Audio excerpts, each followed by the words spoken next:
Bienvenue dans votre émission Docteur Jésus, programme de visibilité consacré sur la démonstration de la puissance de Dieu au travers du ministère du révérend Baruth Kasongo Léonard. Permettez-moi aujourd'hui d'enlever les gants. Mon frère, ma soeur, je pense aux Akolanda Bisso, ne zappez surtout pas puisque c'est un paradoxe. Dieu confirme l'homme. Si Dieu avait confirmé Moïse, c'est parce qu'il travaille avec Moïse. On voit Dieu dans Moïse. Après le départ de Moïse, Josué a pris la relève. Et le frère Branham, à son temps, Dieu s'est manifesté puissamment, mon frère, ma soeur. Le frère Branham est parti. Et voilà, c'est lui qui assume la relève. Actuellement, le révérend Baruth Kasongo. C'est la puissance de Dieu qui est visible dans l'homme. Ici, nous sommes dans la commune de Lemba. Ici, c'est le rond-point du super Lemba. Premier témoignage, Bozozo Yangona a venu Karonge numéro 7. À Wakaka na super Lemba. Le révérend Baruth Kasongo a prié pour un couple. Toto Mbala, Dorsi. Et sa femme a pris le courage de demander au révérend Baruth Kasongo. Nazana posa cette fois-ci. Nabota ba triplé. C'est-à-dire na misato, na mbala moko. Il faut des fois que c'est Nzambe bloco est difficile. Puisque Nzambe azana bana wana soka pimelo yango akoganye nini. Bana wana bazaya yo mon frère ma soeur. Pourquoi vous plairez au continent kati ya libota au bali au bota raté. Yo le bin Nzambe wana zala raté. Non. Nzambe na bango akufa batie na tombe. Mais abiso aza vivant, il continue à travailler avec moi mon Nzambe le révérend Baruth Kasongo. Mais na lingi avant na tokende sika bavandi. Bozwa nanu extrait à témoignage na ye. Na Baruth Tabernacle. Je voudrais vous présenter une femme qui voulait avoir commencé par 3 enfants. Oyo alingaki abanda kobota bana misato mbala moko pona mbala liboso. Couple Toto Bala Topsy.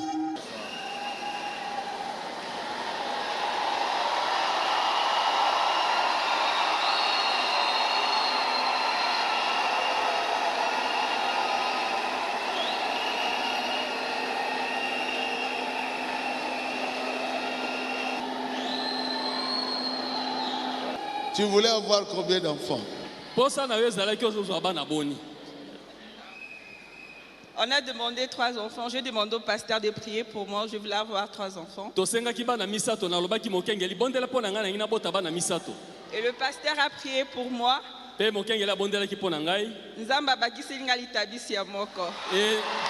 m'a ajouté un bonus. J'avais prié. Tu étais tellement triste. Et tu m'as dit, parce que si je peux avoir 3. Moi je t'avais dit pourquoi pas 4. Acclamez très fort.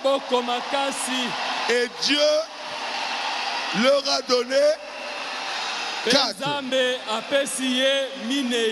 Nanoesilité. Nous sommes dans la commune de Lemba. Là où vous me voyez, à Wezandena rond-point à Super Lemba. Témoignage à la sœur Christelle Obolani na Baruth Tabernacle. Toza kolanda yango. Tinanda konae. Bana na bakebo tamana Inde, awate na Inde. Son mari va aussi témoigner. Et sa femme va continuer aussi avec un autre témoignage. Le révérend Baruth Kasongo a un don authentique. Et le don du révérend Baruth Kasongo est donné pour guérir les gens, mon frère, ma soeur. Une fois qu'il a dit à frère Branham, si vous êtes sincère dans votre prière, et si vous amenez les gens à vous croire, rien ne peut résister à votre prière.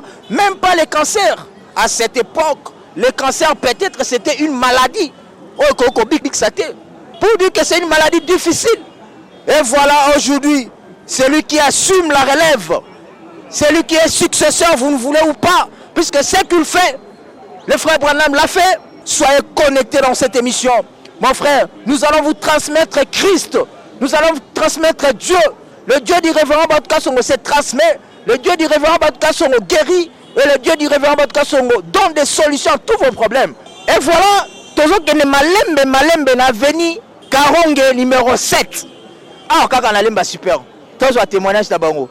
Dieu est capable de faire tout ce qu'il dit, il fera, il accomplira.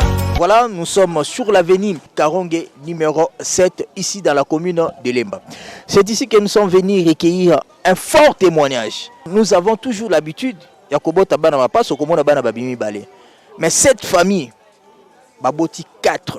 Voilà, tokokota na kati, ndenge bozali komona tozali boso bongo ya parcelle esika bavandi.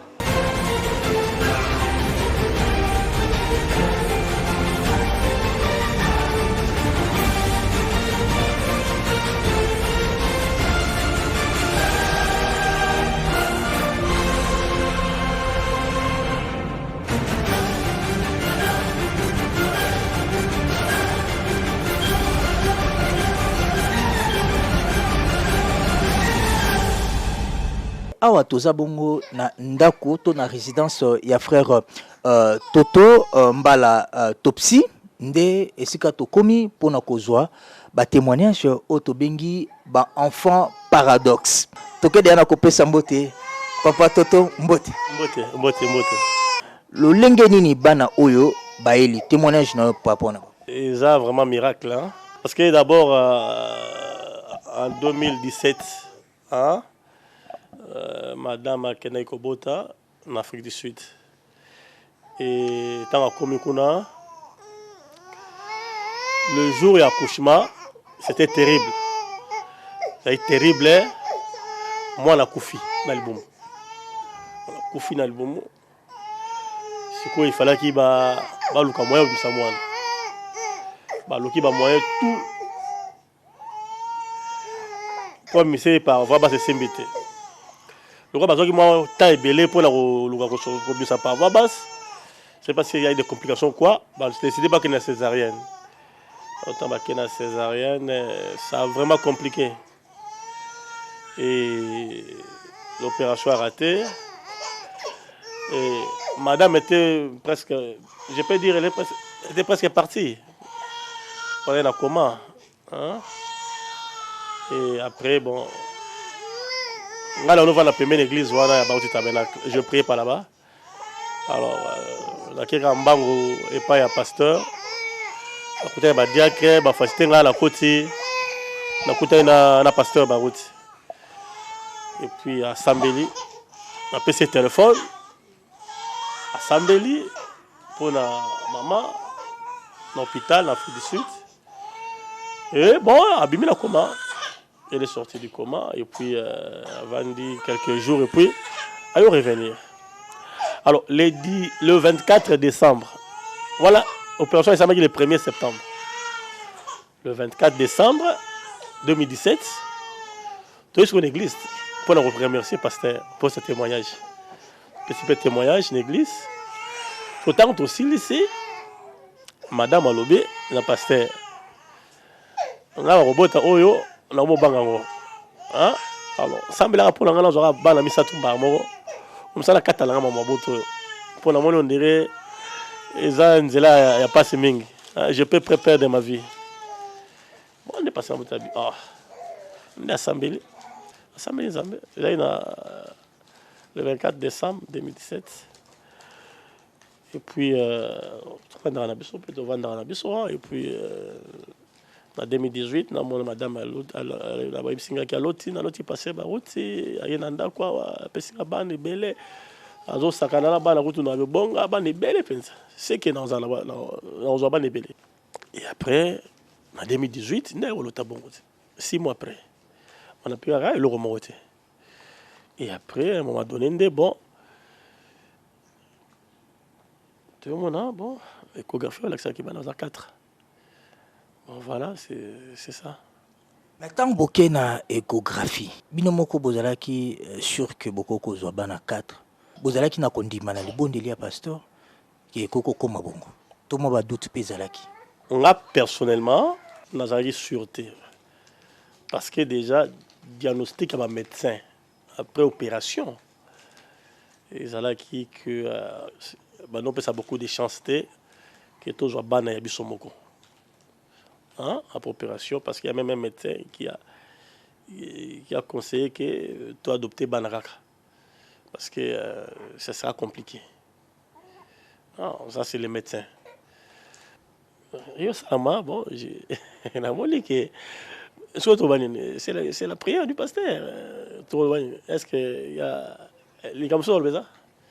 Pasteur Abondeli et Salaki précisément combien de temps pour Maman Christelle à Kumbazemi? Parce que complication Salaki n'a pas Kumbazemi. Pasteur Abondeli le 24 décembre 2017. Bana Botami le 30 juin 2019. Vous voyez que c'est une année et demie après hein, qui est au Zabana. Bana baki kobotama na Inde. Izalaki mwa kobanga, tous alaki na espoir, il y a Dieu à pasteur Baouti. Rien ne va se passer. Bon, tout ça peut battre, il faut que Lucas en place médecine évoluer, tu vois.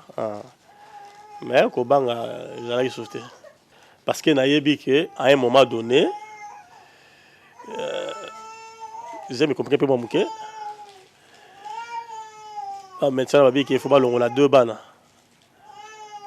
Hein? Pour relaxer, maman Zokumbazemi. Il faut on a deux bannes. Pas bengingaï, on a ça ça, bengingaï. Puis on a bengi passer par un voyage. On a bengi passer Carlos.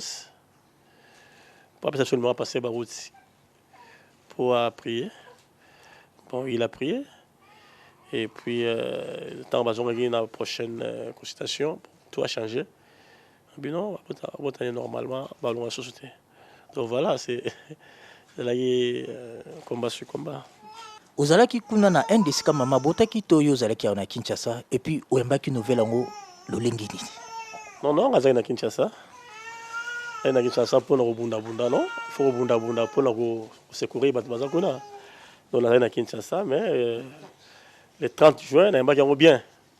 Le 30 juin 2019, à 16h, on a fait une information. On est sur Makassi. Pour 20h déjà, Léopard a gagné 4-0. On a gagné 4-0 Kénéra. Donc 4-0. Ils ont toujours 4 bana. Donc voilà, c'était bien. C'était bien. Toko Zoba Kombo na Bango. Il est voilà. Toto. Luolo etan imbaleye yo toto bala baruti paradoxe wana zikombo ya pasteur ba la misatu ye toto no bai marise et puis toto mukirafi netia nzamba sali grâce pana yo o mingi bakoluka kala msuba zwata moko il y a PCO 4. Est-ce que Ekoko soulager yo na puisque il y a liboso accouchement liboso ezala ki bongo morné, est-ce que pas na eza récompense nzamba futio pour na ko soulager yo ou lolengi ne za ko mona la miracle?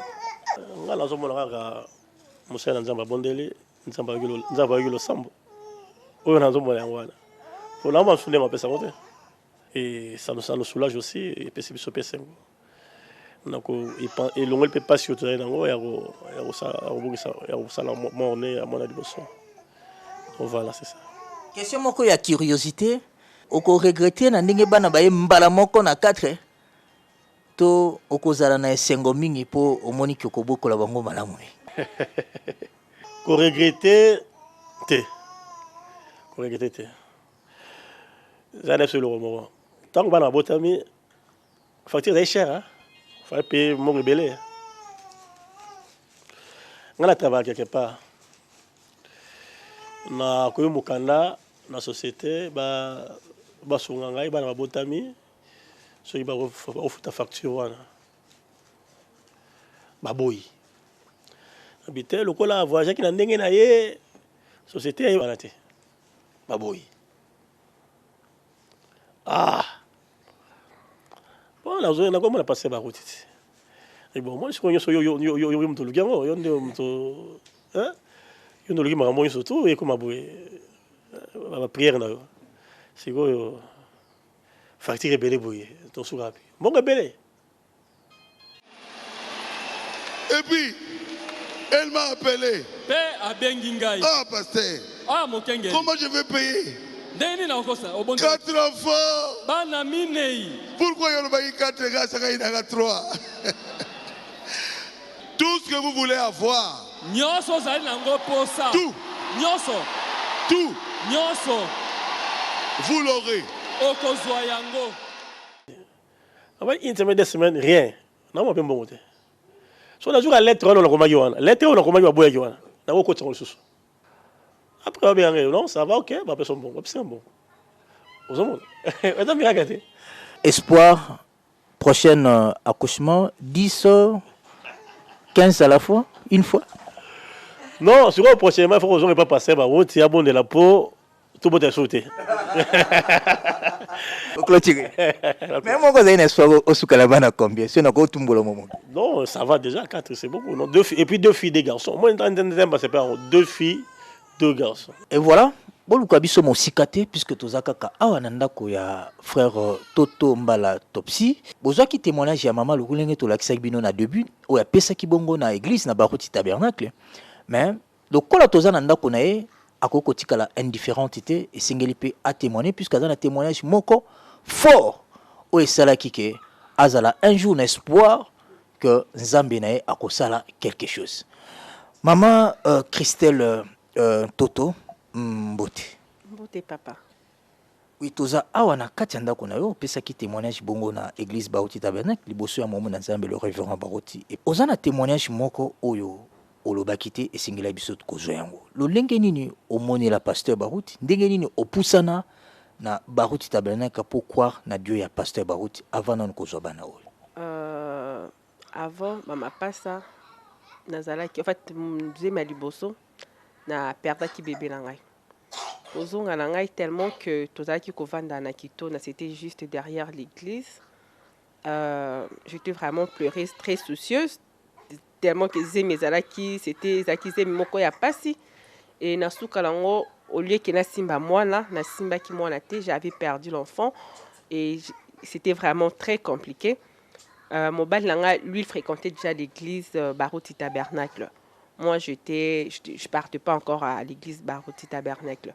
Alors, mon bal nangai au lieu de rester à la maison tout le temps pleurer, c'est mieux que dans l'exaton à l'église que kendo kalilo banzambe. Et un jour, je suis restée. Une fois que je dimanche, on est parti, l'église a traîné. J'ai trouvé ça très compliqué. Je me suis dit, Tobi Matendeni, dans un cas déjà ça là. Mais avec le temps, on a comme ça, on a comme capé goût. Une fois plus à qui prière, il y a ma prière, il y a mercredi, vendredi. Je me suis dit, bon, au lieu de rester à la maison, c'est mieux na kino communier na baninga na kelela ne longanzambe. Et là, j'ai commencé aussi à partir mercredi, vendredi. Et un jour, na zui na la likaraboe, on a coûté déjà tolongwe kitona na déjà kokota na lemba. Il y avait batum sous pezaki quand obi quand les asso aux un problème batebele ba ko moyo ko consoler yo côté ya yo disons que bazum tam tato luka abenda yo tu vois. Mais il faut na zuna la libre na loti na ndaku na ngai pasteur Baruti avandi na ebonga et il y avait les enfants donc bala bantouré azostakana bango lokola koko la katanda ku ya azostakana ba koko na e. Et pour moi j'ai trouvé que c'était fort. C'était pas mon pasteur et azalaki pe na mutu na ngai te, mais je me suis dit c'était vraiment très significatif. Et je dis ça à mon mari, moi des enfants j'en aurais et j'en aurais pas à mouquer. J'aurais beaucoup d'enfants. J'ai vu le pasteur chez moi jouer pas avec moi là encore. C'était les enfants. Donc tellement que Zandoto, je ne peux plus dire le nombre d'enfants Zalaki, mais je l'ai vu jouer pas avec un enfant. Et j'avais ça en tête. Maman Christelle, on dit pasteur Baruti comme pasteur par révélation, puisque Zandoto au Moniango, au père de moi na liboso, premier accouchement na yo, mais est-ce que espoir na yo ko zoba ne belé zalaki kaka na ndoto wana to ezalaki peut-être na intelligence na yo ya bomoto talika na mwana mwasi na kobota kaka? Non. Au fait, espoir na yo zoba ne belé ezalaki na bomoto te parce que je suis médecin. Donc je sais que ma grossesse multiple, ce sont des grossesses compliquées. Ezalaki na ndoto et en plus na matéa. Parce que no église bayebisa biso faut aussi ensemble bloc minene ya mkete. Et il y a une fois on nous a même dit il faut demander Dieu avec exactitude pour que c'est Dieu qui a fait. Donc aussi ensemble l'icoloté. Moi je me rappelle des fois quand je priais, je me disais des fois Christelle j'exagère, sincèrement. Je me disais je vais pas trop loin. Mais il y a quelque chose en moi, je me disais, sincèrement, ce qui m'a beaucoup pu aider, c'est ma terre. Et là, il y a mon touya, nazui, ni barouti tabernacle, et à la foi. Durant la grossesse, tellement que ça qui va noter ça, qui a tout comme à 3 mois, fallait que l'on soit un ou deux enfants. Et c'était compliqué. Moi, j'étais médecin. Et en même temps, j'étais chrétienne. Donc, ils ont maintenant, connaissance, on a foi, on a bunda. Et tant que chrétien, il y a des choses qui nous avons installé qui 4 ans à Bazala. Nous avons appelé comme ça, on tina suka. Donc, je me dis, tout ça là, et ça, à la foi vient de ce qu'on entend. Et ce qu'on entend, c'est la parole de Dieu. Donc, ceux qui, c'est mieux d'aller à l'église tous les jours qu'au listakuntima. Parce que, comme un problème, tu vas à l'église, c'est comme si jour où on est qui pour une solution na question, na réponse na question. C'est ce que moi j'ai vraiment vécu avec l'église Baruti Tabernacle. Non, c'était pas facile. Donc aujourd'hui, je vois 4 enfants comme ça, mais c'est tout un parcours. Parce que en fait, les médecins quand je te dis ça, ils vont te dire bon, on peut aussi relaxer. Tu as 4 enfants, on peut enlever 2, on peut enlever 1 et ils trouvent ça normal. Non, parce que babi quand je tire en boka 4 bana belambala moko au coca. Moi je dis nzambo apesa ki bango na semte na bibo histoire na ngana nzamete. Boyebi to ngana stinga ki donc boti karara ezalaka bon. Donc c'était un peu ça, mais c'était un peu en fait ata mutu nyonso ata yo peso ba yebiso bongo ekolekelo kaka. Mais tellement que yo moyebi que j'ai cherché ça, j'ai demandé ça au digérant ou bien. Sincèrement, on a eu à traverser des moments pas faciles. À un certain moment, des fois, je l'appelais même au téléphone Anjolé là. Mais toi, tu me laisses Nakangamia Isandeni. Et lui, il me disait, sois calme, Ozonga Kaka. Elle m'a appelé. Père Abengingai. Ah, pasteur. Ah, mon Kengel. Comment je vais payer 4 enfants. Banaminei. Pourquoi il y a 4 gars, ça y a 3? C'était pas facile en tout cas. Kozonga Nangai, c'était aussi un miracle. C'est aussi un miracle. Parce que l'accouchement, c'était pas. Donc, c'était vraiment beaucoup d'argent. Donc, on a eu sacrifié sa couple. Parce qu'on se disait, Dieu nous a bénis, comme ça, pour passer à autre chose. Donc, c'était un peu ça. Et ça, en conclusion, je dirais que c'est un miracle aussi. Financièrement, c'était pas facile, mais Dieu nous a masongi biso. Kosenga na pasteur Baruti abonde la pobota bana misato otobengaka ba triplé. Ezalaki pona kando perdaki mona ya liboso to olingaka déjà bango bandaka loza na bana misato puisque baxelo pe susu moko ya koleka. Je dirais que tous les deux. Ezaki pona kanda, ezaki pona linga bango. Parce que j'avais tellement souffert, je me disais, s'il faut avoir des enfants une fois, passer à autre chose, ça va vraiment m'aider, ça va m'arranger. Et Kanda Moussou, c'est parce que dans ma famille, tu vois, des fois, ça je dirais aussi, quand on se marie, c'est pas tout le monde à se plaindre, la lipamboli na yo. Alors, ce qui peut oser, moi j'ai toujours dit à ma jeune fille, avant que Talibala, c'est mieux que na katanda Kalibala. Parce que avant, tu t'es déjà préparé na combat. Dis-toi que le mariage c'est un combat. Et moi, Kobota Liboso c'était un combat. Et je me disais, fallait que Dieu réponde à mes ennemis. Fallait pas yoka lokito. Donc je me disais que le kito est à moi la mort côté parce que j'ai perdu un enfant. Donc ça me fallait que ça le kito na ban et belé. Et c'était ce que Dieu a fait. Maman Christelle, en tant que corps médical, médecin, on peut comparer le lenge na onzamba sali na o etali science au binobo école. Au fait, il n'y a pas de comparaison. C'est comme on dit, Dieu est omniscient. Donc Dieu lui-même c'est la science.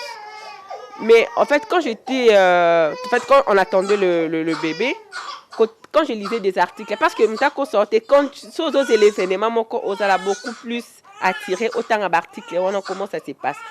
Et quand je lisais pour la grossesse multiple, d'abord la grossesse multiple est entraînée à et comme à Nasuka, comme à mais comme à peine Nasuka mingite, ming basé melon walanzela, mingi, bana babota mana malformation.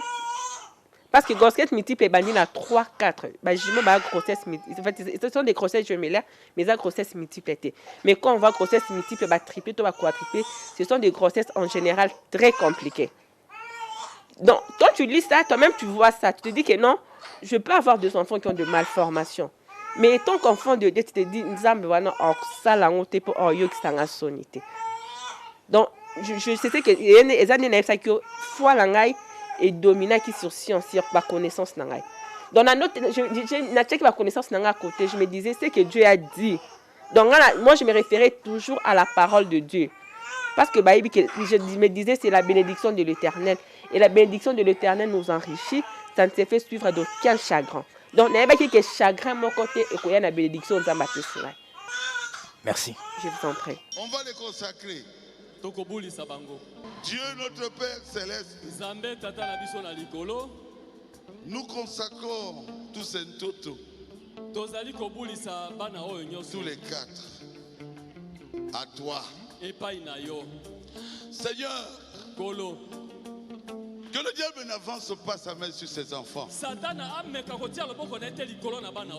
sont des enfants témoignages. Bénis ces enfants. Que l'ange de Dieu puisse les protéger. Parmi eux qui est des prédicateurs. Seigneur, bénis les parents. Que ces enfants ne manquent de rien. Accorde aux enfants beaucoup de biens, beaucoup d'argent.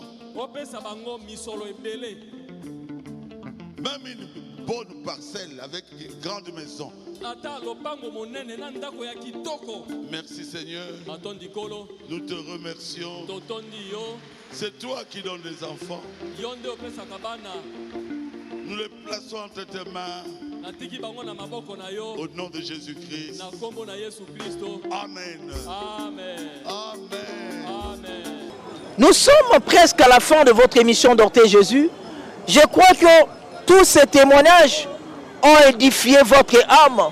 Tous ces témoignages, c'est juste pour augmenter votre foi. Mon frère, ma soeur, le Dieu du révérend Baoutka Songo, Alala Pongito va passer oreiller quelque part. Non. Le Dieu du révérend Baoutka Songo est vivant. Azala na zamba toke ndekolukaye. Na mafuta teto na mai moko songolote. Badindisa yo batombola yo. Non. Le Dieu du révérend Baoutka Songo est dans la parole. Merci à vous tous qui nous suivez de partout. Ici à Kinshasa, à Brazzaville, vous êtes à Charlotte en Chine. Vous nous suivez à Montréal, à Dallas. Vous êtes à Paris. On se retrouve au prochain numéro. Que le Dieu du révérend Baoutka Songo vous bénisse. Au revoir.